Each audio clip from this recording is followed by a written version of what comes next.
দেখা গেছে আমাদের 3:30টার সময় 5টার সময় বলতেছে এখনই উচ্ছেদ করতে হবে, তারপর 6টার সময় তারা বুলডোজার ওই পেলুটো নিয়ে এসে তারপর ওইখানে 2-3টে দোকান ভাঙচুর করছে এই রকমের। তা আমাদের তো সময় দেওয়া উচিত ছিল যে আমরা দোকানের মালামাল রেডি করা হয়েছে, এই দোকানদারি এই মালামাল তো সব ফালানো যাবে। আমাদের দাবি আমরা যারা ক্ষুদ্র ব্যবসায়ী আছি, ক্ষুদ্র যারা ব্যবসায়ী আছি, আমাদের একটা স্থান করে দেওয়া হোক। আমরা কর্ম করে ভাত খাইতে চাই, আমরা চুরিও করতে চাই না, ডাকাতিও করতে চাই না, আমরা কোনো জায়গায় অবৈধ কোনো কাজের সাথে লিপ্ত হইতে চাই না। আমরা খেটে খাইতেছি, রাস্তায় ফুটপাতে দোকানদারি করি, ফুটপাতে দোকানদারি করে খাইতেছি। আমাদের প্রত্যেকের ফ্যামিলিতে লোকজন আছে। মনে করেন আমার একটা ছেলের পিছনেই মনে করেন প্রতি মাসে আপনাদের ছেলে মেয়ে যদি লেখাপড়া করানোর অধিকার থাকে, আমার ফুটপাতে করা ব্যবসা করি, আমারও তো অধিকার আছে নাকি?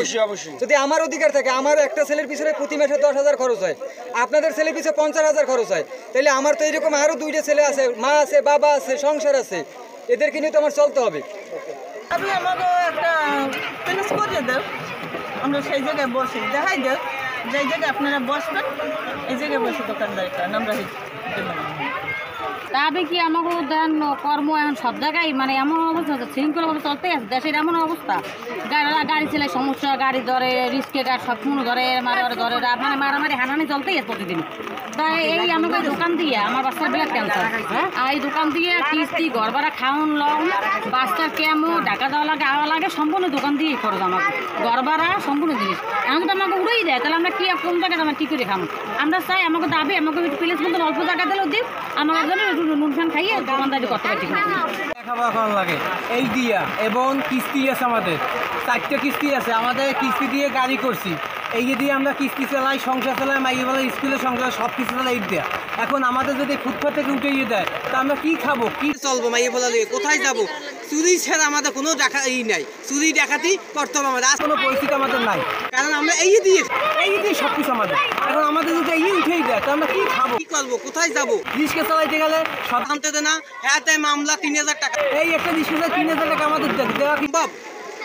এই দেওয়া লাগে আমাদের, আর যদি বেশি কথা বলি তাহলে মামলাটা বলা হয় আমাদের, হ্যালেই বলা যায় সারা তো বলছি মামলা দিতে, তোর কইছি না সুখ, হ্যাঁ আমাদের মামলা দেয়, আমরা কি খাবো? এই জন্য আমাদের বিভাগীয় কমিশনার স্যারে আমাদের একটা পোস্ট করে দেয়, আমরা যেন সেভাবে চললে ভিজে এবং মাইয়ে বলে কি চালাইয়া 2টা নুন ভাত খাই। দেখুন, আপনারা জানেন যে আগামীকাল আমাদের এইচএসসি পরীক্ষা আরম্ভ হচ্ছে এবং এই মডেল স্কুল অ্যান্ড কলেজ একটি এটা পরীক্ষার ভেন্যু আছে।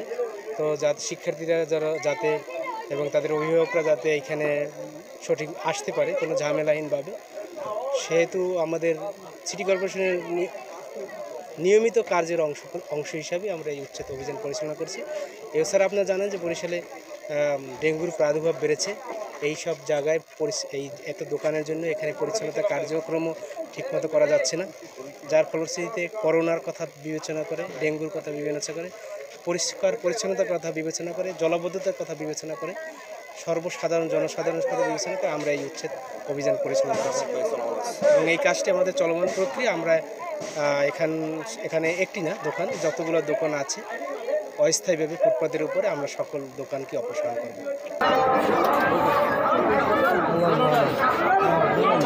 বান্ডেল থাকলে প্রতি সেনমানিতে টাকা বাঁচবে। বিকাশ সেনমানি বান্ডেল কিনে জিতুন প্রতি লেনদেনে। শুরু হয়েছে Standard Charter Channel I Agro অ্যাওয়ার্ডের 10ম আয়োজনের মনোনয়ন গ্রহণ। এবার নতুন ক্যাটাগরি বছরের সেরা ছাদ কৃষক সহ মোট 13টি ক্যাটাগরিতে পুরস্কার প্রদান করা হবে।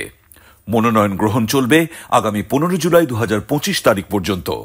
বিস্তারিত জানতে ভিজিট করুন www.agroaward.com এবং ফোন করুন 018737000556 এই নম্বরে।